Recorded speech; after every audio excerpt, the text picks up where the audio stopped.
চারুকলা ভর্তি প্রস্তুতি, এনটিআরসি জব প্রিপারেশন এবং বিদেশে উচ্চশিক্ষার জন্য বিস্তারিত গাইডলাইন পেতে আজকেই আমাদের নিউজলেটার এনরোল করুন এবং সোশ্যাল মিডিয়ায় নক দিন এখনই। অ্যাডমিশন পিরিয়ডে আমরা অনেক ভ্যারিয়েশন দেখি আপনাদের সবার ভেতরে। কেউ অনেক ফ্রাস্ট্রেটেড, হতাশ, ফার্স্ট টাইমার, সেকেন্ড টাইমার আছে, কোথাও চান্স পাননি, ওয়েটিং এ আছেন, বাসার থেকে বকতেছে, অনেক টাকা খরচ করছেন, প্রথমে ইঞ্জিনিয়ারিং পড়ছেন, হয়নি, পরে গড়াইতে গড়াইতে এখন চারুকলায় চলে আসছে, এরকম অনেক স্টুডেন্ট আছে। আপনার সব থেকে বড় দুঃখ হচ্ছে অ্যাডমিশন টেস্টে সব থেকে বড় শত্রু হচ্ছে যদি আপনার বাসার পাশে কেউ আপনার সাথে অ্যাডমিশনের সময় পরীক্ষা দেয়, সে যদি ভালো জায়গায় চান্স পায় আর আপনি যদি ভালো জায়গায় চান্স না পান, এইটা যে কতটা কষ্টকর হজম করা, এইটা যারা এই টাইম লাইনে থাকে শুধুমাত্র তারাই জানে, বুঝছেন? তো এই সিচুয়েশন গুলো খুব ন্যাচারাল, এটা হয়। তো সেম টু সেম ওয়ে আমরা যারা ছবি আঁকি তাদের ক্ষেত্রেও একই কথা। তো ঘটনাটা হচ্ছে যে স্ট্রাগেল, আর্ট অ্যান্ড স্ট্রাগেল, এটা নিয়ে একটা কমন কথাবার্তা বা একটা বিষয় কিন্তু আছে। তো আপনারা যারা আর্ট করেন বা আর্ট ভবিষ্যতে করবেন তারা কিন্তু অনেক স্ট্রাগল করবেন, এটা কিন্তু খুব স্বাভাবিক ব্যাপার। ইভেন এখনো স্ট্রাগল করতেছেন। পৃথিবীতে এমন কোনো প্রাণী নাই যার কোনো স্ট্রাগল নাই, তার সবার স্ট্রাগল আছে প্রতিনিয়ত, মিনিট সেকেন্ডে। আপনি যখন একটা ভালো মানের নিজের মন মতো শর্টস পাচ্ছেন না, সোশ্যাল মিডিয়া রিল পাচ্ছেন না, তখন কিন্তু আপনি স্ট্রাগল করছেন একটা ভালো জোৎসহিত রিল খোঁজার জন্য। পরে যখন টেকনিক্যালি আপনার যে রিসেন্টলি কোনো গান মাথার উপর বাজ করতেছে ওটা যখন চলে আসে, তখন কিন্তু আপনি ওরকম ধরনের রিলস বারবার দেখার ট্রাই করেন। ওই গানের সিকোয়েন্সে রিলস গুলো আপনার চোখের সামনে আসে, তখন আপনার মাইন্ডে ডোপামিন হিট করে, আপনার একটু ভালো লাগে। তো এটা হচ্ছে একটা সিকোয়েন্স। তো এই যে একটা স্ট্রাগল, এরকম কিন্তু ভ্যারাইটিস অফ স্ট্রাগল আছে আমাদের লাইফে। এক একটা এজের স্ট্রাগল, টেনশন, হ্যাঁ, ফ্রাস্ট্রেশন এক এক রকম। আপনি হয়তোবা চায়ের দোকানে আপনার বন্ধুর সাথে বসে আড্ডা দিচ্ছেন, গল্প করতেছেন, তখন কিন্তু আপনি নিজের ডোপামিনটা আলাদাভাবে হিট করতেছেন, যার কারণে কিন্তু তখন আপনার ভালো লাগতেছে, ওই মুহূর্তে আপনি সবকিছু ভুলে গেছেন। ঠিক আছে? আপনি হয়তো আপনার ফ্রেন্ডের সাথে আপনার সুখ দুঃখের আলাপ করতেছেন, বা খুবই একটা ব্লিচিং টাইপের কথা নিয়ে মেয়েরা আলাপ করতেছে, বা এরকম মেকআপ করতেছেন, ভালো লাগতেছে, এরকম একটা মুভি দেখলেন, একটু মজা করে কফি বানায় খাইলেন, নুডলস বানায় খাইলেন, বাবা একটু আদর করে মা ডাকলো, বা কেউ প্রশংসা করে দিল, ভালো লাগতেছে। তো এটা হচ্ছে টেম্পোরারি লাইফের এনজয়মেন্ট। এই টেম্পোরারি এনজয়মেন্ট হচ্ছে আমাদের শেষ করে দেয়। এটা হচ্ছে আমাদের সমাজের সব থেকে বড় দোষ। আপনি একটা বাবলসের মতো, যখন কি আপনার প্রশংসা করছে আপনি অনেক ফুলে ফেপে যান, কিন্তু এই প্রশংসার ভ্যালিডিটি হচ্ছে একটা limited time, like 1 week, 1 days, 1 hour. হ্যাঁ, তারপর ঠিকই আপনি ওই র্যান্ডম লাইফের যে স্ট্রাগলটা ছিল আপনি সেখানে ফেরত যাবেন। আপনারা, আমি যে কথাগুলো বলতেছি এটা শোনার জন্য অনেক ম্যাচিউর, প্রতিটা কথা একটু পরে গিয়ে আপনি কানেক্ট করতে পারবেন কেন আমি বলতেছি, but it's very important, necessary right now to understand all of my information. ঠিক আছে? অলরাইট।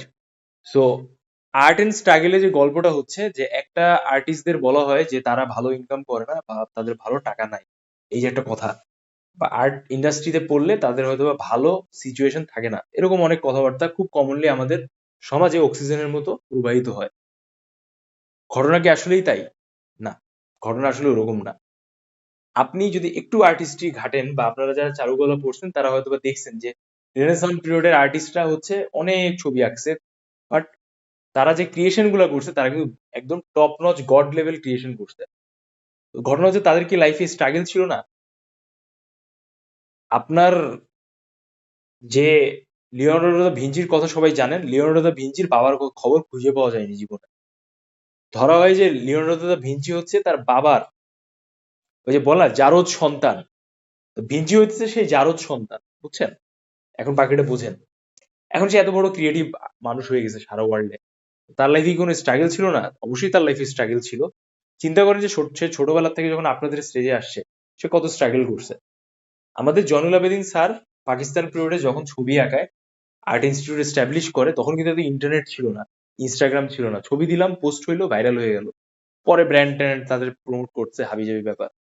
উনি কিন্তু পাকিস্তানের বিরুদ্ধে ফাইট করছে, তৎকালীন সমাজের বিরুদ্ধে ফাইট করছে, তৎকালীন জামাত শ্রেণীর লোকের বিরুদ্ধে ফাইট করছে, করে হচ্ছে এই আর্টটা এস্টাবলিশ করছে বলে আজকে আপনারা আর্টটা পড়তে পারতেছেন। তো সবার লাইফে স্ট্রাগল আছে এইরকম। আমি মূলত যেই পয়েন্ট অফ ভিউ আপনাদের বলতে যাচ্ছি, যে আর্টিস্ট যারা এই পর্যন্ত ছবি আঁকছে তারা কিন্তু তাদের আর্টের টাইম লাইনটাকে এনজয় করছে। হ্যাঁ, তারা কিন্তু কখনোই ওই টাইমে বদার ফিল করেনি। তারা আর্টটাকে খুবই নিজের পছন্দের, শান্তির, প্রার্থনার জায়গা হিসেবে নিছে। ঠিক আছে? একদিন এক ব্রোকার আপনার কি বলে পাবলো পিকাসোর স্টুডিওতে আসছে।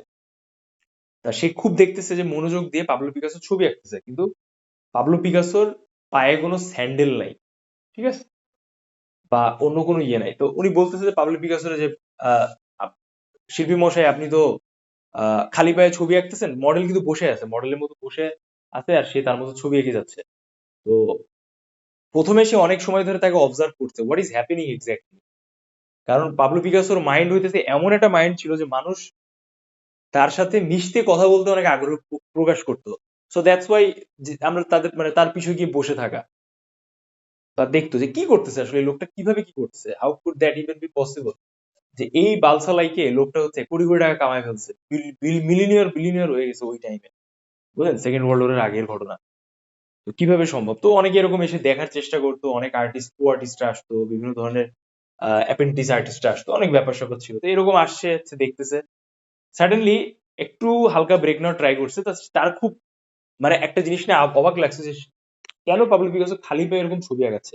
সে কন্টিনিউয়াসলি এরকম দেখতেছে যে সে খালি পায়ে দাঁড়ায়, ক্যানভাস সামনে মডেল বসে আছে, সে কিউবিজমে কিছু ভাঙতেছে বা আঁকাচ্ছে।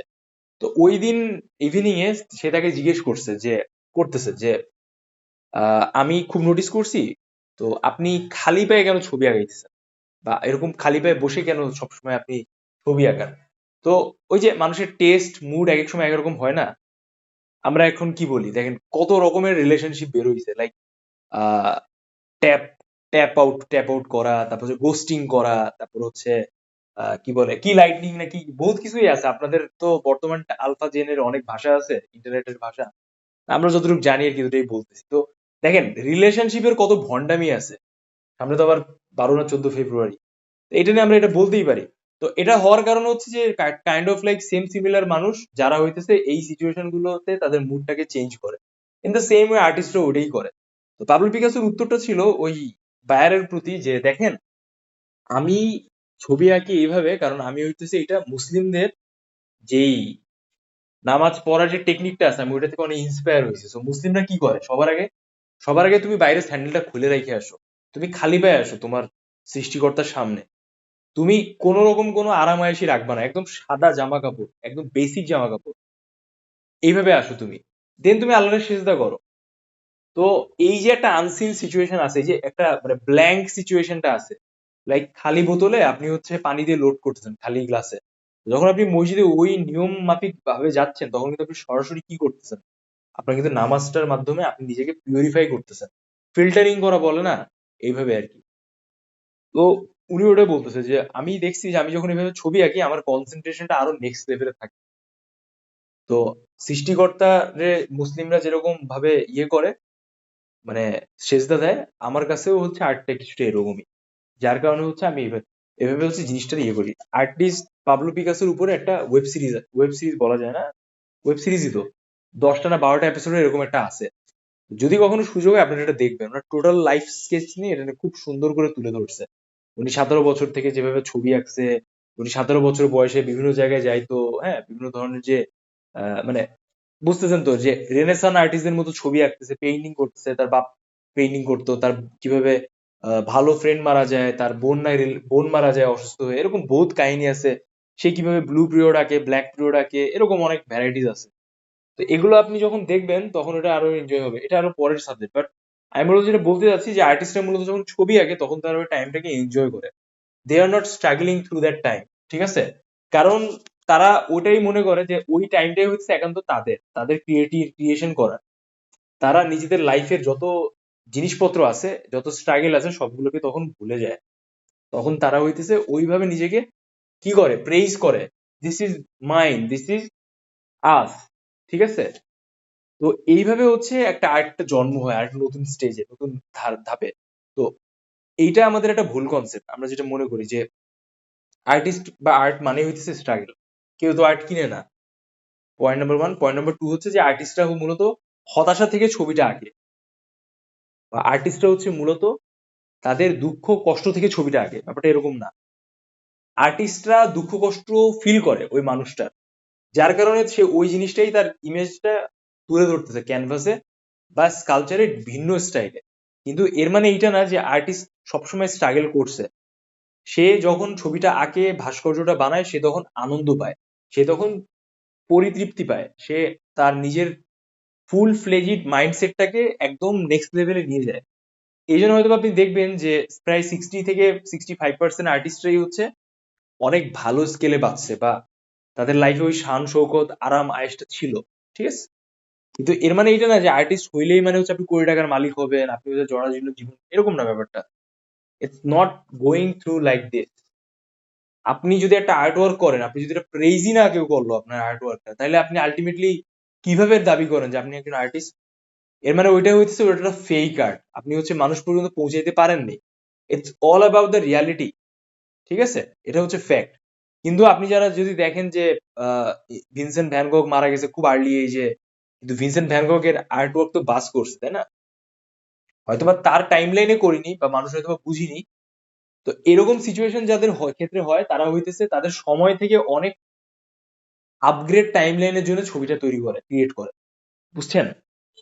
তো এই যে 21st সেঞ্চুরি আছে, এই টাইম লাইনে কিন্তু ভিনসেন্ট ভ্যান গগের যে এই যে স্টারি নাইট পেইন্টিংটা, সেটা এমন কোনো পার্সন নাই যে কিন্তু জানে না। তো এইটা হচ্ছে এই সময়ের জন্য আঁকাটা ছবি, এটা হচ্ছে তার সময়ের জন্য আঁকাটা ছবি ছিল না। তো আর্টিস্টরা এই লেভেলের চিন্তা করতে পারেই বলে তারা artist, but they are different thing. তো এখন আপনাদের যেটা হইতেছে এটা হচ্ছে হাতে খড়ি। তো আপনারা যারা আঁকতেছেন তারা চেষ্টা করবেন যে এই বিষয়গুলোকে ফোকাস করা। লাইক আপনি একটা গরুর পা আগাইলেন, আপনার কিন্তু ভাল লাগতেছে না, আপনি মনে মনে ভাবতেছেন এটা কি বালছা লাগাচ্ছি, ভাল লাগতেছে না, হচ্ছে না মন মতো, মার্কস কম পাবো। ব্যাপারটা কিন্তু এরকম না। ব্যাপারটা হইতেছে যে আপনি ওই জায়গাটা এনজয় করছেন, আপনি ফোকাসড না, আপনি হচ্ছে অন্য কিছুতে বায়াস। আপনার জাস্ট টান মারা লাগবে বলে আপনি এখানে শিখতেছেন, মানে কোনোভাবে যেভাবেই হোক গজায় মিল দিয়ে শিখে টিকে পরীক্ষা দিয়ে একটা মোটামুটি একটা পজিশন হোক, ফার্স্ট টাইমার আসি, সেকেন্ড টাইম অন্য জায়গায় দেখা যাবে। জাস্ট নিজের পিঠ বাঁচানোর জন্য আপনি এটা করতেছেন। তো দেখেন, যারা মূলত চান্স পায় তারা কিন্তু এই জিনিসটাকে ভালো লাগায়। তো আপনাদেরও কিন্তু এই ড্রয়িংটাকে একটু ভালো লাগাইতে হবে, দেন কোনো কিছু অ্যাচিভমেন্ট হবে। আপনি তো জীবনের সবই ট্রাই করলেন এখানে, তাই না? আপনি একটা জিনিস হিসাব করে দেখেন, আপনার জীবনের এমন কিছু নাই যেটা আপনি ট্রাই করেন। According to your life time line, এখানে আপনারা সবাই 2002 সালের পরে জন্ম নিছেন। ঠিক আছে, আপনারা আপনাদের লাইফের এই 18, 20, 22 বছরে বা 18, 20 যেই বছরই হোক, এই টাইম লাইনে কিন্তু আপনারা সরাসরি ওইটুক বিষয় অ্যাচিভ করে ফেলছেন। ঠিক আছে, বাবা মার আদর, ভালো ফ্যাসিলিটিস পাওয়া, ভালো পড়ালেখা করা, ভালো জামা কাপড় পরা, ভালো গ্রেডের মোবাইল ইউজ করা, হয়তোবা কেউ দুই একবার রিলেশনশিপও করছেন। হ্যাঁ, আপনারা হয়তোবা ফিজিক্যাল স্পেসেও চলে গেছেন, এরকম হইতেই পারে, ইটস হ্যাপেনিং। লাইক এখানে অনেক ভ্যারাইটিস সোসাইটির বাচ্চারা আছে, অনেক পয়সাওয়ালা, নর্মাল, গ্রাম, সব জায়গায় আছে অনেক ভ্যারাইটিস। তো ইটস হ্যাপেনিং। কিন্তু ব্যাপারটা হইতেছে যে এখন সিচুয়েশন সার্কেল কিন্তু অন্য, আপনাকে কিন্তু এটা বুঝতে হবে।